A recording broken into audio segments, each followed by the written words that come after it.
Hello everyone, I am back again. In the last video, when you saw this was all painted black. I had someone ask me, why did you paint it black? Why didn't you paint it red oxide primer? Because it would be closer to matching the orange. Well, there's a reason for that. I didn't want it to match the orange. I didn't want to match anything that I've done so far. Let me explain why. So when I made this part, it's fiberglass first. If you see this color right here, this tan color right here, that's pure fiberglass. Okay, and so what is on top of the fiberglass, this white is the gel coat that I put on the inside of the mold. So I put the gel coat on the inside of the mold, put the fiberglass behind it. When you pull it out, the fiberglass is in the back, the gel coat's on top of that. So then what I did next is I painted the orange on top of it. This is orange primer and paint in one. It's not the greatest stuff, but anyway, it does the job. Okay, so the orange is on top of the white. Okay, so then I put body filler on top of that because I got all of that as smooth as I could without using any body filler. So I put some body filler on that. I also put the white plaster Paris on there. The plaster Paris ideally is underneath everything. It won't come up. I only put the plaster Paris in spots that were real low and needed to be filled in. So I put plaster Paris here. Then I put body filler on top of that. Then I put gray primer. So if you see, this is the body filler, this greenish color. Then the gray is primer that I put on. Then I sprayed the black on top of that. Why did I do all that? Well, here's why. When I start sanding, the first thing I'm going to sand off is going to be the black. So when I sand, as soon as the black goes away, I know that was a high spot because the black color is going to stick out the most, and sanding can only take off the highest part. So as soon as I did, the black went away. Well, underneath the black was the gray primer. So as I was sanding, I would see black go away in some spots and gray primer appear. All right, I would keep on sanding because there's still black. Ideally, if this was perfect, I would sand this once, all the black would go away, and I would have seen only gray primer, and I'd be ready to paint. I'm not that good of a body guy. So what it is the surface is not level. There's high spots and low spots. So as you sand, all you can do is take down the high spots. So if I sand, if I see black, that means that's a low spot. Gray came up as I was sanding, that was next. As I kept sanding, it sanded through the gray primer and down to the body filler. So there's the body filler. Let's see. Oh, so then down here where I sanded through the black, through the gray, there was very little body filler here. Then down to the orange, down to the white, and finally down to primer itself. The reason I sanded down to the fiberglass here is because there was a high spot here, there was a little bit of a hump, and I wanted to get rid of that hump. So I knew I was going to have to go all the way down to the fiberglass here. Okay, and in fact, right here, there's the edge of the fiberglass or body filler, I can't tell which, doesn't really matter. There's actually a step right there, which means that there's a gap. So I'm going to have to come back in with body filler, run it across here, and smooth this out. Okay, so the reason I'm going through all this is if you decide to do your own body work, this is the cheater's way to do it. The people that criticize what I do, they're professionals. They do all this, they do it all in one step. I can't do that. It takes all this for me to do it. And they can spot defects a lot better than I can. I can spot some defects, but I need shiny paint to be able to see them real easy. Or cheat and use all these different colors. All right, so now the reason why I did this is now I have a decision to make. I can keep on sanding until I get rid of all the black. Okay, I'll never get rid of all the black because some of these, like there's a low spot. I would never sand that much. So at some point, I've got to come in with some body filler, fill in that spot. Same thing about the spot where I said it went through. I need to come fill that in and smooth it out and sand it. All right, but let's say right here, right there's a low spot, okay? I don't want to sand all of this down to that low spot because I didn't put enough body filler right there. So what I'm going to do instead is I'm going to come back with body filler, run it across here, and fill in those spots. Every place you see a black spot is a low spot, so I always have the choice. I can either sand the area around it until that black spot goes away, or I can fill in the black spot with body filler or spot putty or whatever I want to use, or primer, and then it will raise this area up. Now I wouldn't want to spray primer all the way across here or put body filler all the way across here, because I'm just going to end up sanding it off. If I fill this in, then all I want to do is sand this until it's level. So I really want this to be to the level of this. I don't need it to be to the level of this plus the level of body filler on top of here. Even though I would only put a skim coat, still I'll be sanding through it for no reason. Now, what I'll probably do is I'll do it that way anyway. I'll just take the body filler because there's enough black across here that I'll take the body filler. I'll make sure I hit these spots that are really low first. And then what I'll do is I'll take the body filler, take the squeegee, and run it all the way across here with body filler on it. And I'll end up with a real thin coat of body filler all the way across here. All right. Then when I sand, it'll be the same thing. I'll sand until at some point I will probably go through the body filler and I will see this body filler. Okay. Then as I keep going, it will eventually smooth out to where all I see is the new body filler or some areas of this old body filler poking through. Now, as I say that, what I should probably do is go ahead and fill in these low spots right now and let them set overnight. It only takes 20 minutes, but I could do it tonight, or I'll do it in the morning. Anyway, I'll fill in the real low spots, sand it a little bit just to kind of knock it down, and then I should put primer all the way across this whole thing. Then I should go in and put my body filler on top of that. That way, when I'm sanding, I will sand the new body filler, and when I go through the new body filler, I will get to the primer that's underneath the new body filler. So that'll let me know, okay, I'm at the level where I'm almost down to this. The primer layer is a couple thousandths thick, so that means I'm a couple thousandths away from hitting this. So at that point, I need to decide, okay, what do I want to do? Do I want to stop and fill this in some more, or do I want to keep on sanding? Does it look like that extra couple of thousandths is going to get rid of that low spot?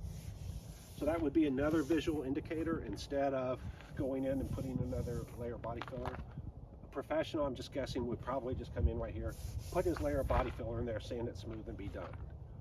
But he's been doing it for 20 years and I haven't. So anyway, I just wanted to kind of explain the process that I'm going to use.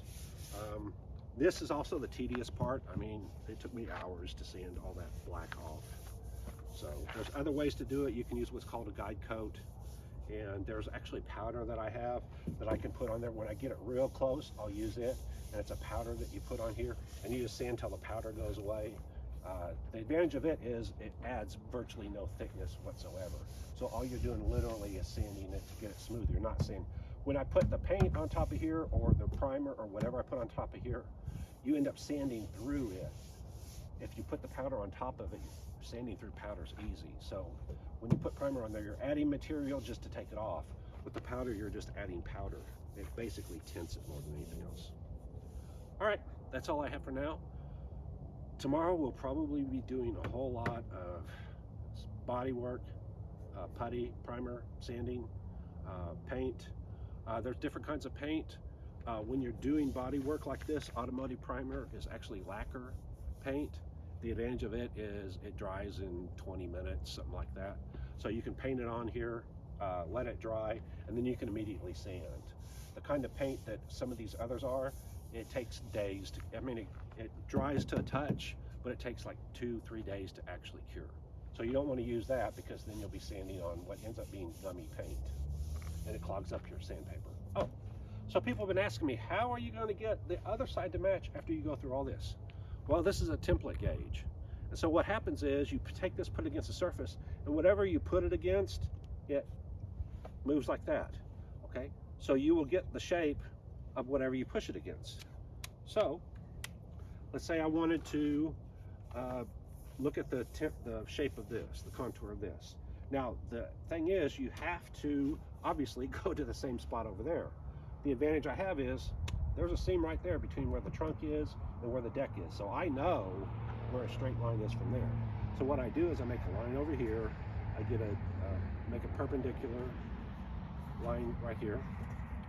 And then I measure from this. So let's say I'll go every 6 inches. So I'll come out here 6 inches, I'll come out another 6 inches, 12 inches, 18, whatever it is, same way back there. Then I'll take this contour gauge and I'll come right where that is and I'll push this right there. All right, when I pull it off, that's what the shape of this fender is, exactly right there. So then I'll go over to that other side and I'll put this over there. I will probably put foam over there and I will sand the foam, and as I'm sanding I'll check it to make sure it matches this shape. The other thing I'll do is I've got a level, an 8-foot level. A car is typically 6 feet wide. This one's a little bit wider. So the level will literally sit on top of here and on top of that fender.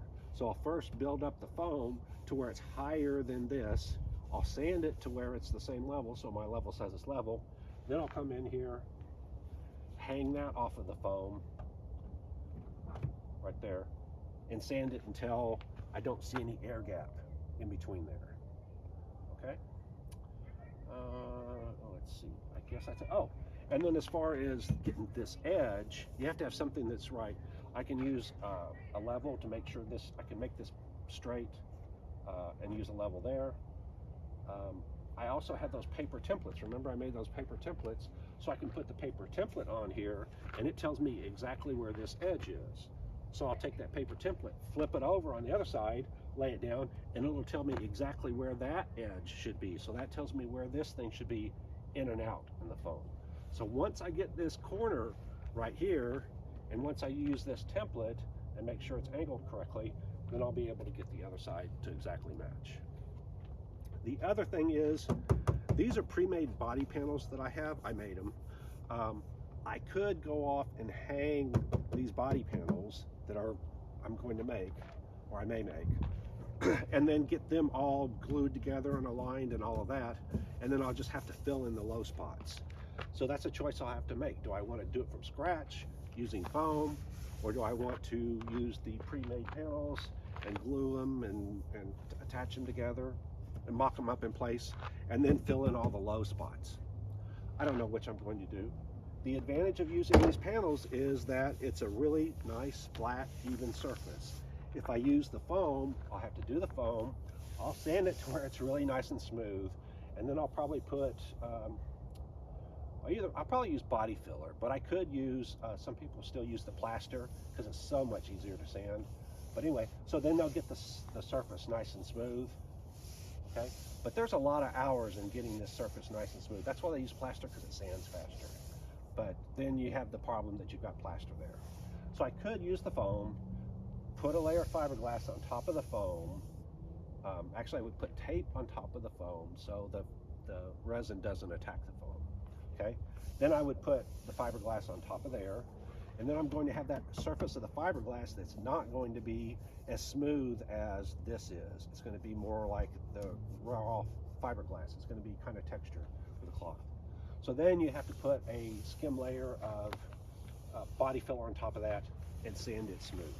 So the question is, which is easier, to build it up and then sand it down smooth, or to start out with smooth and spend your time aligning everything and then only filling in the areas where there's gaps or stuff like that? I don't know which I'm going to do. I'm kind of leaning towards the foam, but I don't have to decide till I get there. Oh, so the other thing is I have the same choice right here for this section right here. The inside of this was panels.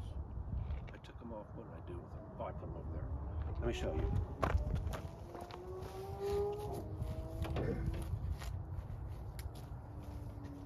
So I have the same choice here.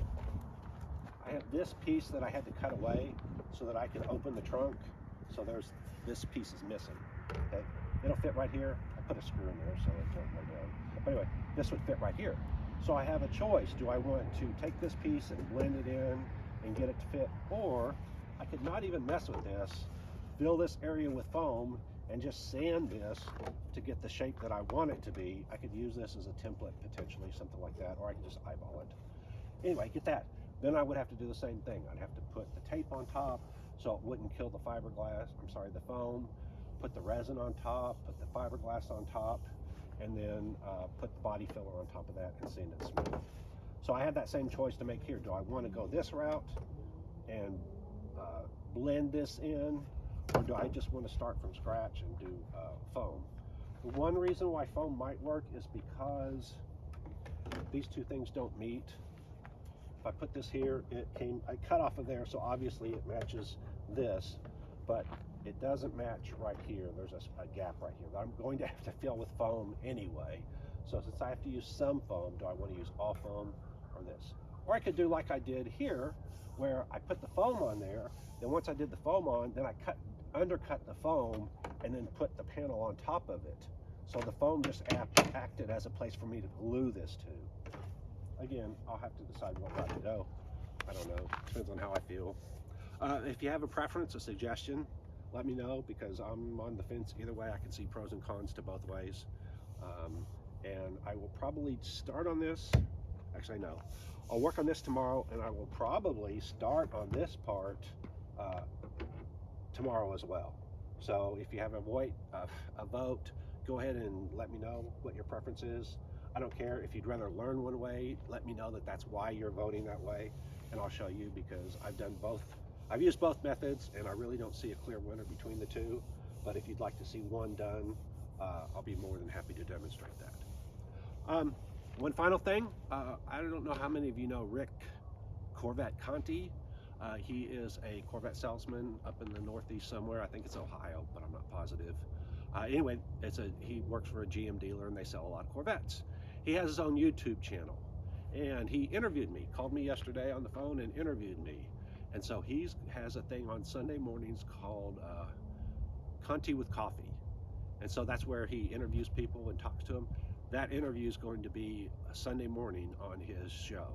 So I'll see if I can give you a link or whatever in the description down here, and you're more than welcome to watch it. I was actually surprised. He's a Corvette guy, and most Corvette guys think I'm just committing blasphemy here, screwing up a Corvette. To them, God created Corvettes, and anything you do is heresy if you modify it.